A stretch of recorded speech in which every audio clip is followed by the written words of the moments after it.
এদিকে হাইকোর্ট থেকে সুখবর পেলেন শেখ হাসিনা। পালাতে গিয়ে বিমানবন্দরে আটক হলেন ডক্টর ইউনূস। বাতিল হচ্ছে ইউনূসের এসএসএফ নিরাপত্তা। কপাল খুলে গেল আওয়ামী লীগের। দেশ ছাড়ার সময় বিমানবন্দরে ইমিগ্রেশন পুলিশের কাছে আটক হলেন অন্তর্বর্তী সরকারের প্রধান উপদেষ্টার দায়িত্ব পাওয়া নোবেলজয়ী ডক্টর মোহাম্মদ ইউনূস। দুপুরে কড়া নিরাপত্তায় তাকে এয়ারপোর্টের ভেতরে নেওয়া হয়। সাবেক অন্তর্বর্তী সরকারের প্রধান উপদেষ্টা অধ্যাপক মোহাম্মদ ইউনূসকে নিয়ে বড় ধরনের সিদ্ধান্ত নিয়েছে বর্তমান প্রশাসন। প্রকৃতির বিচার হয়তো শুরু হয়ে গেছে। ডক্টর ইউনূসের ভোটই আসছে সবকিছু। ডক্টর ইউনূস বিচারের আওতায় আসবেন। আওয়ামী লীগের ওপর থেকে কি তবে উঠতে চলেছে নিষেধাজ্ঞা?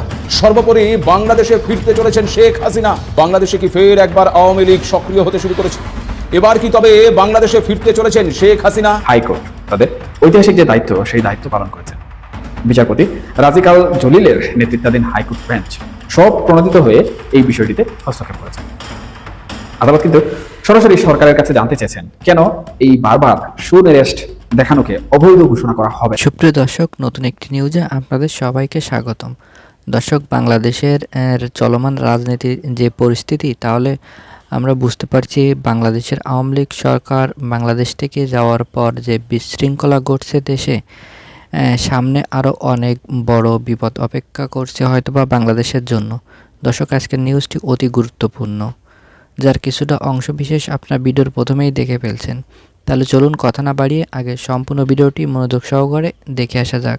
বাংলাদেশে আওয়ামী লীগ সরকারের সময় যে কোনো একটা প্রকল্প শুরুর কথা উঠলে তাতে একদম জঘন্যভাবে নগ্নভাবে বিরোধিতা করত এই দেশের ডান বাম যতগুলো রাজনৈতিক দল আছে, এরা সবাই একত্রিত হয়ে পারমাণবিক বিদ্যুৎ কেন্দ্র হবার শুরু থেকেই এটা নিয়ে কুৎসিত বিরোধিতা করে গেছে দেশের রাজনৈতিক দলগুলো, বিশেষ করে বিএনপির কথা না বললেই নয়।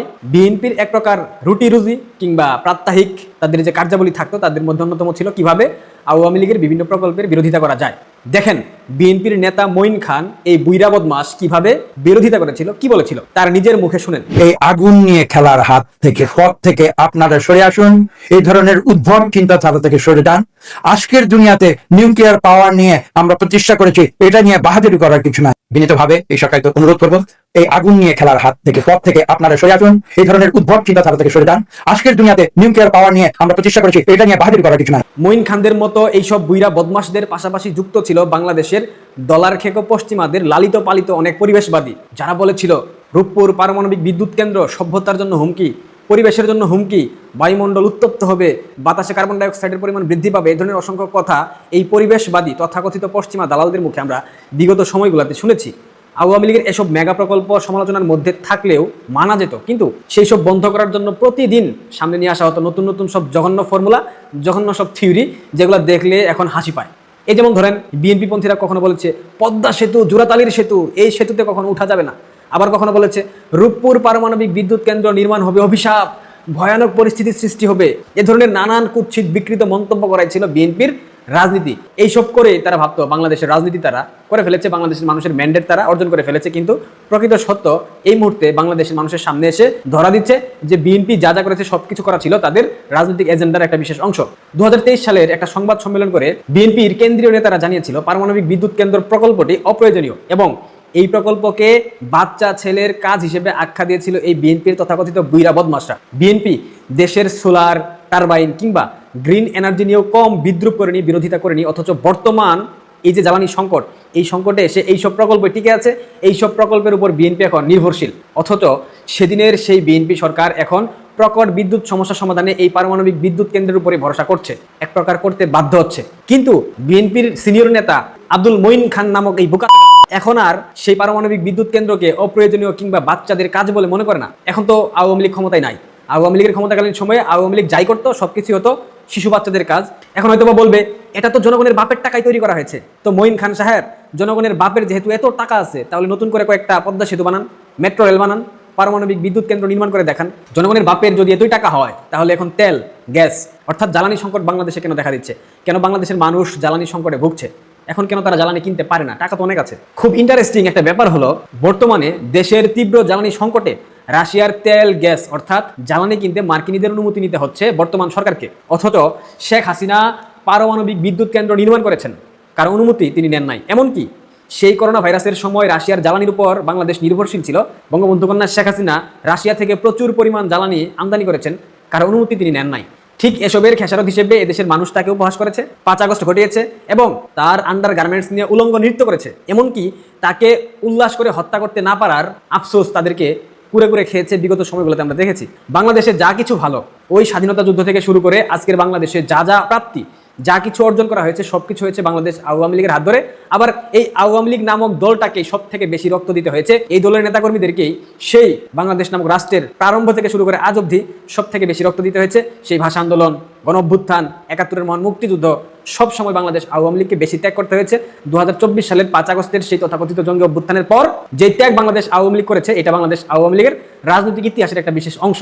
শুধুমাত্র ত্যাগ না, সব থেকে বেশি কুৎসিত ষড়যন্ত্র, বিরোধিতা, এইসবের মুখোমুখি হতে হয়েছে বাংলাদেশ আওয়ামী লীগ নামক গণমানুষের এই দলটাকে। পদ্মা সেতু, metro rail, tunnel, elevated expressway, Rampal বিদ্যুৎ কেন্দ্র, এমন একটা প্রকল্প দেখান যেটার কুৎসিত বিরোধিতা বিএনপি কিংবা জামায়াত করে নাই। পারবেন দেখাতে? পদ্মা সেতুর ঋণ পর্যন্ত বন্ধ করে দিয়েছিল এই দেশের লোকেরাই, অন্য কোনো দেশ থেকে এসে কিন্তু ষড়যন্ত্র করে নাই। যেখানে সবার প্রথম যে নামটা চলে আসে, ডক্টর ইউনূস, পদ্মা সেতুর অর্থায়ন বন্ধ করে দিয়েছিল। শাহজালাল বিমানবন্দরের 3য় টার্মিনাল, এটা হবার পূর্বেই একটি পূর্ণাঙ্গ আন্তর্জাতিক বিমানবন্দর হবার কথা ছিল মুন্সিগঞ্জের আরিয়াল বিলে, যেটার নাম হতো বঙ্গবন্ধু আন্তর্জাতিক বিমানবন্দর। বৈদেশিক বিনিয়োগকারীও ঠিকঠাক ছিল, কিন্তু এই প্রকল্পকে হতে দেয়নি বাংলাদেশের ডান বাম দলগুলা, এই তথাকথিত পরিবেশবাদীরা, যারা পশ্চিমাদের ডলার খেয়ে মন্তব্য করতে আগ্রহী, মন্তব্য করে। সংগঠনদের মধ্যে অন্যতম বড় একটি নির্বাচন, সেটা হচ্ছে সুপ্রিম কোর্ট বারের নির্বাচন। সুপ্রিম কোর্ট বার রাজনৈতিক আধিপত্য বিস্তারের জন্য একটা বড় খেলার মাঠ। এই খেলার মাঠটা কোনো কালেই কেউ ছাড়তে চায়নি। বিশেষ করে যারা সরকারে থেকেছে তারা সবসময় এটাকে সব থেকে গুরুত্ব দিয়েছে, আবার বিরোধী দলে যারা থেকেছে তারাও এটাকে সর্বোচ্চ গুরুত্ব দিয়েছে। এটাকে নিয়ে এই কারণে আলোচনা তুঙ্গে। এরই মাঝে বিএনপি তাদের মনোনীত প্রার্থী ঘোষণাও দিয়ে ফেলেছে। জামাতের পক্ষ থেকে প্রার্থী কে হবেন সেটাও ঘোষণা হয়ে গেছে বলে আমরা জানতে পারছি। কিন্তু আওয়ামী লীগকে কি এই নির্বাচনে অংশগ্রহণ করতে দেয়া হবে? মের 15 তারিখে এই নির্বাচন ছিল, কিন্তু নির্বাচন স্থগিত করে দেওয়া হয়েছে। পরবর্তী তারিখ এখন পর্যন্ত ঘোষণা করা হয়নি, কিন্তু বিএনপির প্রস্তুতি পুরো দমে, জামাতের প্রস্তুতি পুরো দমে। শোনা যাচ্ছে আওয়ামী লীগকে এই নির্বাচনে অংশগ্রহণ করতে দেয়া হবে না। ঠিক যেমন কয়েকদিন আগে ময়মনসিংহ যে নির্বাচন, ময়মনসিংহ বারের যে নির্বাচন, সেই নির্বাচনে আওয়ামী লীগকে নির্বাচন করতে দেওয়া হয়নি। আওয়ামী লীগ অনুসারী 16 জনের মনোনয়নপত্র শুধুমাত্র ফ্যাসিস্টের দোসর এই অজুহাতে বাতিল করে দেওয়া হয়েছে। তারপরে দেখলাম যে নির্বাচনে বিএনপি নিরঙ্কুশ সংখ্যাগরিষ্ঠতা শুধু না, সবগুলো আসনে বিএনপি জয়লাভ করেছে এবং খুবই ন্যাক্কারজনকভাবে বিশাল বিশাল ভোটের ব্যবধানে হেরেছে জামাত এনসিপি জোট। কি হতে চলেছে সুপ্রিম কোর্ট বারের নির্বাচনে? যদি আওয়ামী লীগকে অংশগ্রহণ করতে দেওয়া না হয় তাহলে আওয়ামী লীগের ভোটগুলো কোথায় যাবে? চলুন একটু জেনে দেখি এই ভিডিওতে। থাকবেন। আসছে, যদিও নির্বাচন এক ধাক্কা স্থগিত করা হয়েছে, এখন পর্যন্ত নতুন তারিখ ঘোষণা করা হয়নি, তারপরেও বিএনপির প্রস্তুতি পুরো দমে আমরা দেখতে পাচ্ছি। এরই মাঝে তারা তাদের প্রার্থী ঘোষণা করে ফেলেছে। সংবাদ মাধ্যমে যে খবর এসেছে সেই খবরটা দেখে নিন। সুপ্রিম কোর্ট বার নির্বাচনে বিএনপি সমর্থিত প্যানেল ঘোষণা। সেখানে বলা হচ্ছে সুপ্রিম কোর্ট আইনজীবী সমিতির নির্বাচনে প্রতিদ্বন্দ্বিতার জন্য প্যানেল ঘোষণা করেছে বিএনপি সমর্থিত নীল প্যানেল, জাতীয়তাবাদী আইনজীবী ঐক্য ফোরাম। নির্বাচনে সভাপতি পদে ব্যারিস্টার মাহবুবউদ্দিন খোকনকে এবং সাধারণ সম্পাদক পদে মোহাম্মদ আলীকে মনোনয়ন দেওয়া হয়েছে। মাহবুবউদ্দিন খোকনের কথা আমরা শুনছিলাম, তাকে মন্ত্রী করা হবে কিনা এরকম আলোচনা যখন চলছিল, তাকে আইনমন্ত্রী করার মানে আলোচনাও চতুর্দিকে আমরা শুনছিলাম, কিন্তু তাকে না করে, তার মতো সিনিয়র নেতাকে না করে অপেক্ষাকৃত দলে মানে নতুন এবং তরুণ আসাদুজ্জামানকে, সাবেক অ্যাটর্নি জেনারেল, তাকে আইনমন্ত্রী করা হয়েছে। এবার মাহমুদউদ্দিন খোকনকে আমরা দেখছি যে সুপ্রিম কোর্ট বারের সভাপতি হিসেবে বিএনপি মনোনয়ন দিল। এই মনোনয়ন বলে দেয় যে সুপ্রিম কোর্ট বারের আধিপত্য চাই বিএনপি। এদিকে বলা হচ্ছে যে রাজধানীতে প্রধানমন্ত্রীর সঙ্গে বিএনপির নেতা এবং সুপ্রিম কোর্টের সিনিয়র আইনজীবীদের বৈঠকে এই সিদ্ধান্ত চূড়ান্ত হয়েছে। সেখানে আসন্ন 26-27 সেশনের সুপ্রিম কোর্ট বার অ্যাসোসিয়েশনের নির্বাচনে নীল প্যানেল থেকে প্রতিদ্বন্দ্বিতার জন্য তাদেরকে চূড়ান্ত করা হয়েছে। বিএনপি যখন মাহবুবউদ্দিন খোকনকে সভাপতি হিসেবে নির্বাচন করছে, মনোনয়ন দিচ্ছে, তখন শোনা যাচ্ছে, একাধিক গণমাধ্যমে আমরা খবর দেখেছি যে জামাত তাদের সভাপতি হিসেবে আলোচিত, সমালোচিত, বিতর্কিত যে চিফ প্রসিকিউটর আন্তর্জাতিক অপরাধ ট্রাইব্যুনালের, সেই তাজুল ইসলামকে মনোনয়ন দিতে চলেছে। তাজুল ইসলাম হতে যাচ্ছে জামাত জোটের ক্যান্ডিডেট।